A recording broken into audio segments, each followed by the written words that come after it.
Hello and welcome to this week's Liverpool.com podcast. Myself, Matt Addison, Michael Plant with me as well. We're going to get stuck into some Champions League football this week as UEFA's top competition returns. And is it going to be a bigger priority for Liverpool this season? Is it something where the Reds can go all the way to Budapest in that final in May?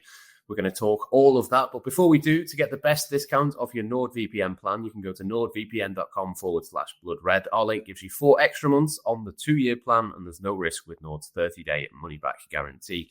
The link, as ever, with all of the information is in the podcast episode description box below. But, Michael, let's get straight to it. The Champions League, Liverpool didn't go as far last season as what they would have liked, obviously mitigating circumstances. They were very unfortunate to draw the eventual winners, Paris Saint-Germain, in the last 16 last time around. But I suppose the first question is, does that make this season's Champions League campaign a bigger priority than the Premier League? How do you view it in terms of those two big tournaments this season for Liverpool?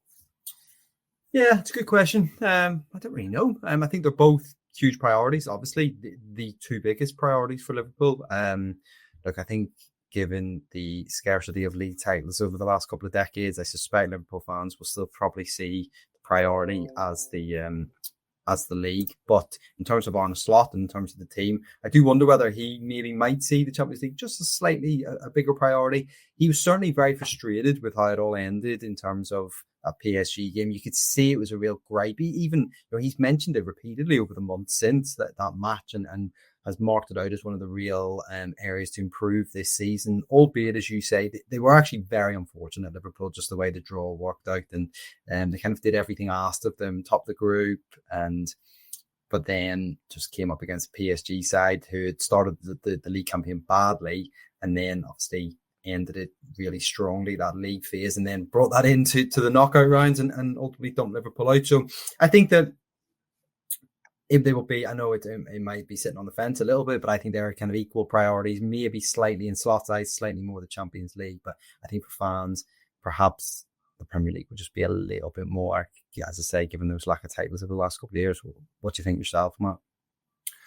For me personally, I think it is a tricky one. I think probably I would always edge towards the Champions League. I think the Premier League has been a bit more of a priority in that, obviously, until last season, Liverpool hadn't had the chance to celebrate winning a Premier League title with fans in the ground and things like that. So the circumstances meant that the Premier League was the important or the most important in that kind of pecking order for the last few years. But I think having done that now and having had that experience, it kind of levels out a little bit in terms of the priorities.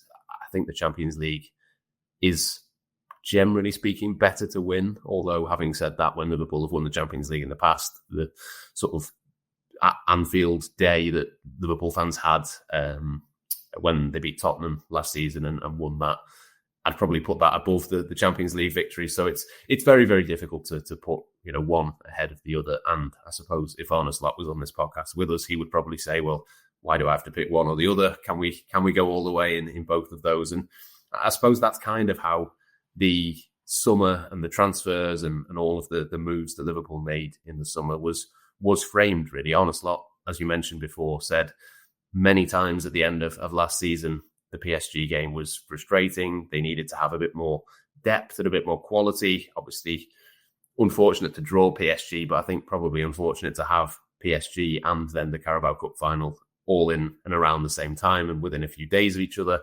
If the scheduling was a little bit different, maybe that could have panned out differently as well. But I think that did frame the summer in many ways. I don't necessarily think Liverpool have got more depth, but they've probably got more quality overall. Certainly once Alexander Isak gets up to speed, Hugo Ekitike looks like a big upgrade.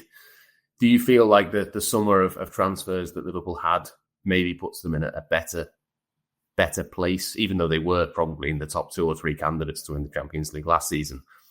Does it put them in a stronger position to make the case for them being right up there among the favourites this time?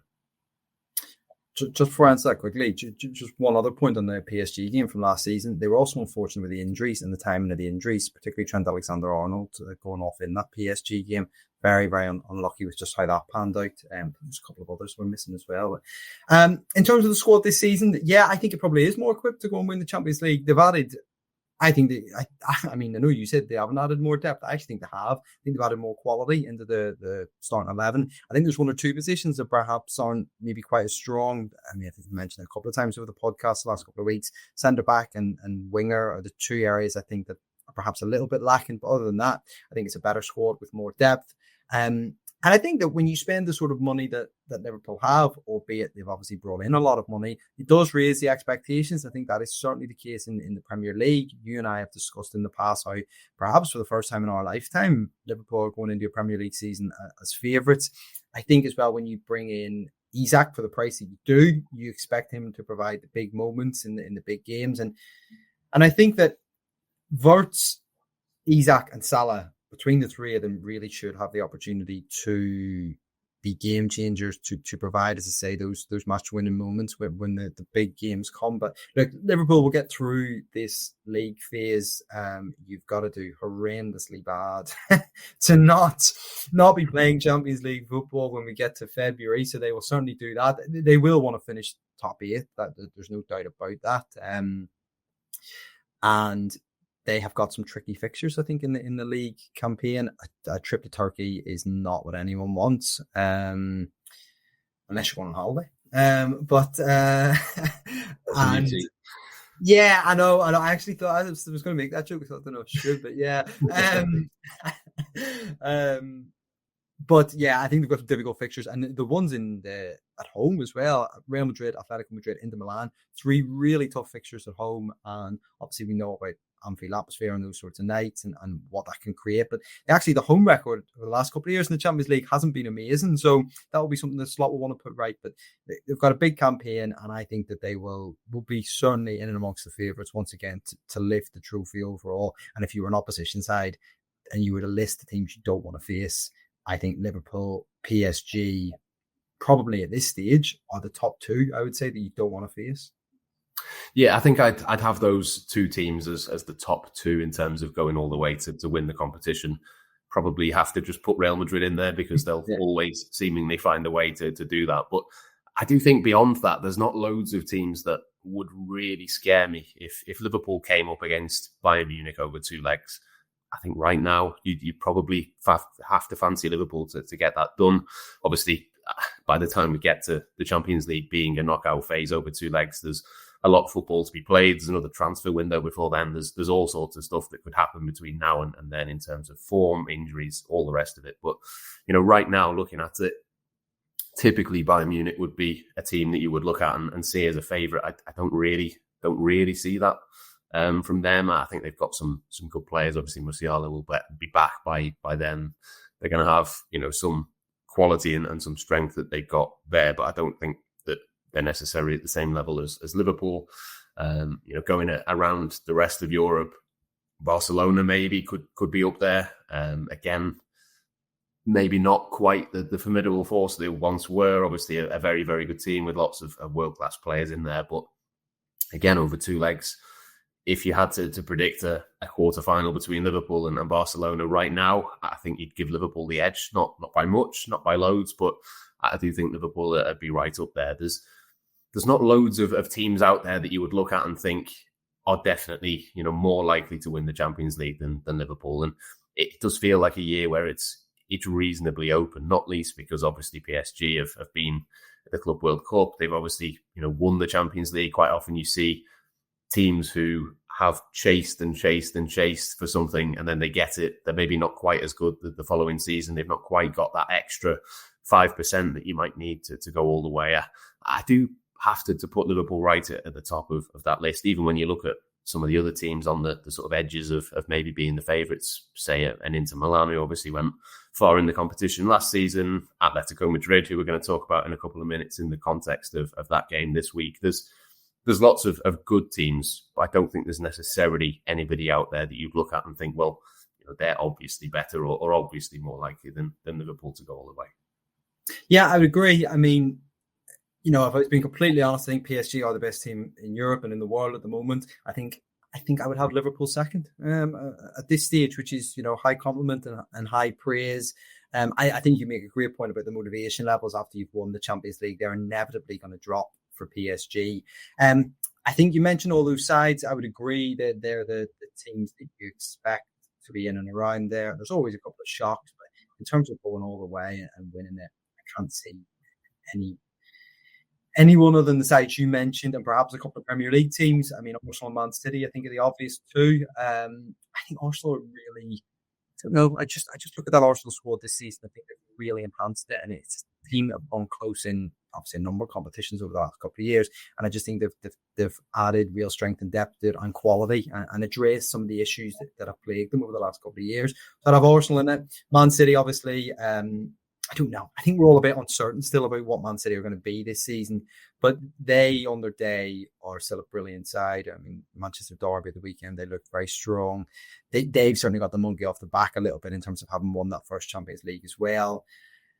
So yeah, I don't think the Italian teams are going to offer as much. They don't seem to have as great a threat these days. There's no one else from France, and Portugal, Netherlands, these sorts of countries sadly just aren't able to compete at the very elite level of European football. So I think Liverpool are going to be right up there. I think the difficult thing always when you talk about the Champions League at this stage is really it's all about preamble until we get to February, isn't it? So, and how things are going to look now compared to February, it's just too difficult to say really.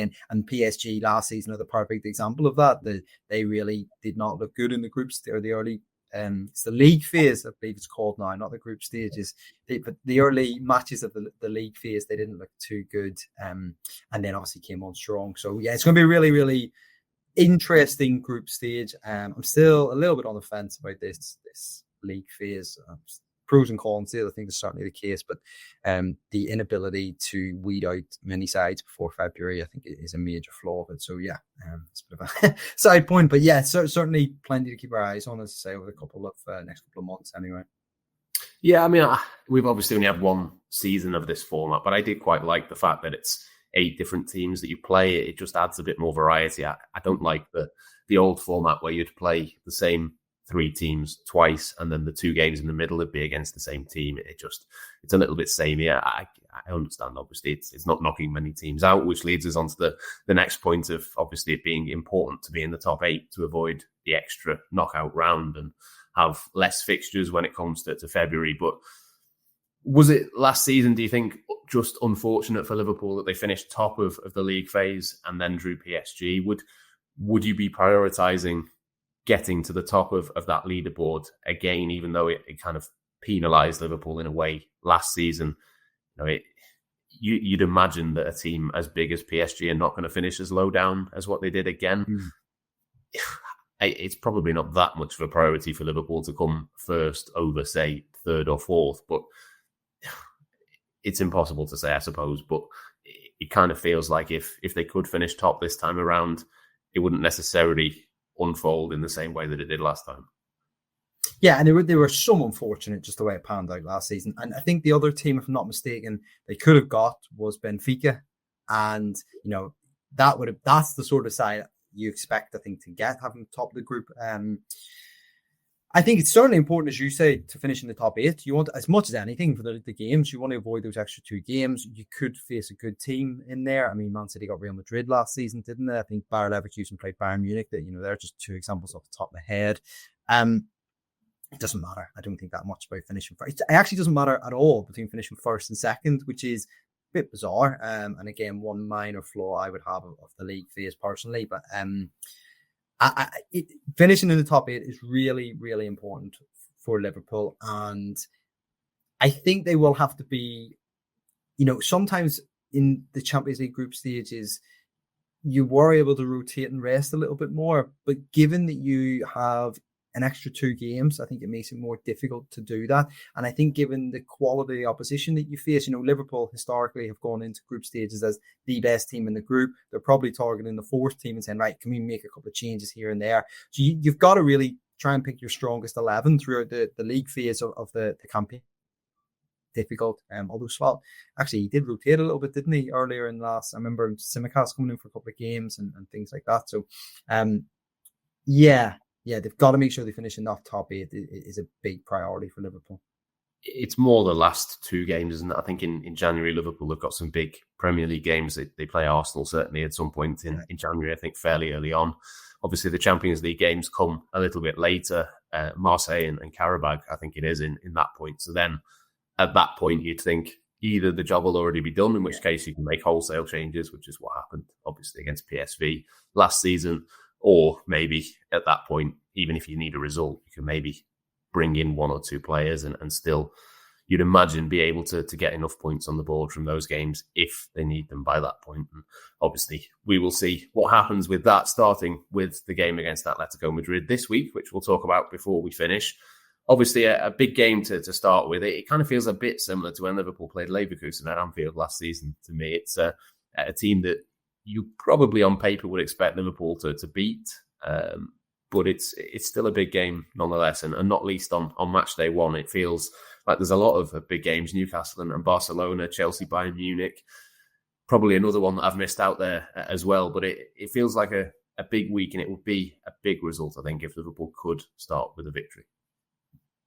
Yeah, definitely. That's sort of mean to go on. I think last season as well, Liverpool's that early season momentum was built on not just the Premier League results, but on the Champions League results as well. And there was obviously those early season questions: had Liverpool played anyone good or anyone decent? And actually in the Champions League games, that's slightly answered that a little bit. So I think that Slot will look to build the momentum across both. I think he'll also be looking to, this is a team that are still finding their feet a little bit, haven't signed so many players in the summer. I think that the Champions League alongside the Premier League will be the main avenues that Slot will look to get this side playing how he wants to, I suppose. And they are, I suppose, from his perspective as well, it's a first real opportunity for this team to play at full pelt and to really test themselves against a quality opposition, albeit the way the league phase does pan out, you probably can't afford one or two slip-ups. So, for instance, if there were drop points against Real Madrid as an example, or away in Turkey, as long as you win kind of 5-6 games, you should be okay in the league phase. So there's certainly plenty to play for in those early weeks, and in terms of the Atletico game, I mean, Simeone he would love with me to come to Anfield and get a result. I was doing a bit of writing this morning on some of the previous games, and you forget, I mean, that match at Anfield in 2020 when it felt like the world was about to end, and there was this football match going on in the middle of it was insane, and he obviously really enjoyed that. And then there was that meeting in Madrid a couple of years, I think it was about 18 months afterwards, where Griezmann got sent off and he stormed down the tunnel without shaking Klopp's hand. So he would love to come to Anfield and get a result. And I don't really follow Spanish football, obviously, as closely as the Premier League, or keep up to date with it quite as much. But I don't think maybe Atletico are quite the force they were, 4 or 5 years ago. So it would be a statement win, certainly. Atletico, they always make it difficult. You know what you're going to get from them. They're going to make it, they're going to run down the clock. They're going to, win as many free kicks and fouls as they can. They're going to, employ all the dark arts that we know about. But Liverpool have just got to, I think, focus on playing football and just focus on what they do in possession and not get dragged into those sorts of contests and those sorts of off-field stuff, shall we say. Yeah, it would be nice to see a kind of patient, controlled performance from Liverpool. We saw a lot of 2-0s, and I think Liverpool, was it 2-0 against Real Madrid and Manchester City in the same week last week? It'd be nice to see something like that, having scored late winners in each of the 4 Premier League games so far. But we'll see what happens. It does feel like a game where there is a potential for a statement performance from Liverpool. I think collectively it would be a big thing to go and score a couple of goals and win well, obviously, with the games that are coming up, Everton and so on in the next few weeks. But it feels to me like an opportunity for maybe 1 or 2 individuals as well. I don't, for example, think that Florian Wirtz has been anywhere near as bad as what some people might have you believe, but it would be good for him maybe to score a goal or play a key part. Mohamed Salah as well obviously steps up with the penalty at Turf Moor at the weekend, but hasn't necessarily had the easiest start to the season. When you have a big night like this, it does feel like a decent opportunity for 1 or 2 of these players maybe to step up and take the game by the scruff of the neck, really show what they can do. And, potentially, as you mentioned before, it could be that we see the Champions League become a bit of a springboard for Liverpool in the Premier League, and they can start to get on a roll. Because the one thing I would say about Liverpool maybe not having been perfect up to this point, they've won 4 games. They've got themselves a 100% record in the Premier League. If they can now start playing well, suddenly that sets up a really exciting couple of months. Yeah, definitely, I would agree. And sorry, I'm just working as I chat.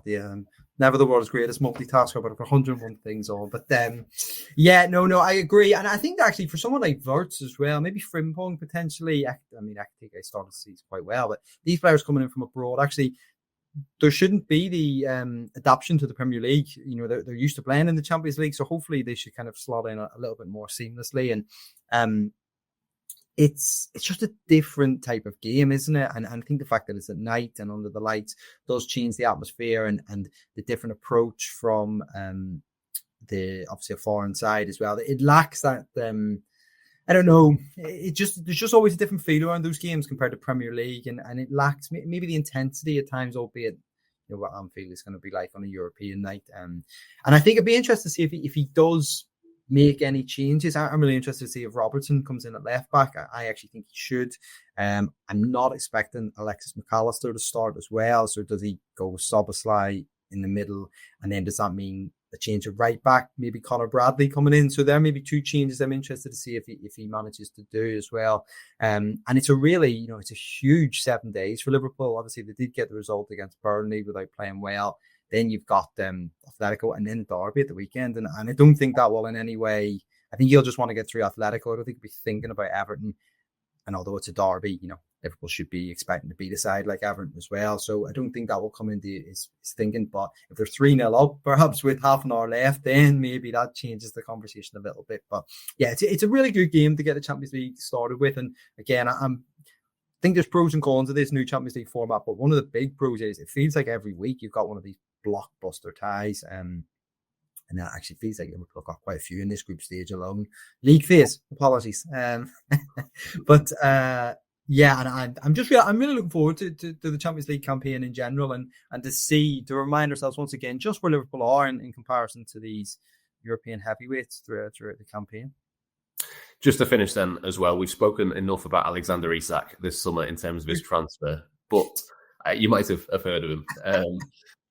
There is a possibility, I think, we've not heard from Arne Slot in his press conference yet as we record this ahead of this game, but he did say over the weekend that Alexander Isak didn't play a part against Burnley because he could play something like 45 minutes, which was slightly longer than I thought might be the case against Atletico Madrid. But I think at some point, whether it's Madrid or whether it's Everton at the weekend, we will see Alexander Isak. So we should probably just touch on him to finish. I mean, that would be exciting, wouldn't it? Whether it's midweek or at the weekend, it would be a nice boost. I think that will certainly get the crowd going. Not that it needs it on a European night. Yeah, he's a good player, isn't he? I think we've established that now. It'll be good. And I mean, I think as well that it's maybe been underlined in the first couple of weeks of the season that Liverpool aren't creating a huge amount of chances, and that Burnley, it just felt like a game tailor-made for Isak to come off the bench actually, and obviously he wasn't there as an option. Madrid could well be the same on Wednesday night. The opportunity, they're not going to give up a huge amount of chances. You wouldn't expect. They're obviously normally quite defensively resolute. So perhaps to chuck Isak in, he could actually have quite a big impact on the game as well. And I agree with what you said. I was surprised going from 0 to 45, but obviously all these sports scientists, they know much better than you and I combined and doubled. Certainly you anyway. But but yeah, I'd be excited to see him, and I think that I'm really excited to see him when he fully gets up and running. Albeit that might not be until after the October international fixtures, I think. Yeah, 100%. I'd agree with that. With the limited sports science knowledge I do have, I don't expect them to be 100% straight away. But yeah, certainly exciting enough as it is that the Champions League is back. And I'm sure on this podcast over the next few weeks, we'll be discussing plenty of those across the group phase. But that will do us for this week. Thank you to Michael for joining me. Thank you to you guys at home as well for watching and for listening. And we'll be back next week with the next Liverpool.com podcast.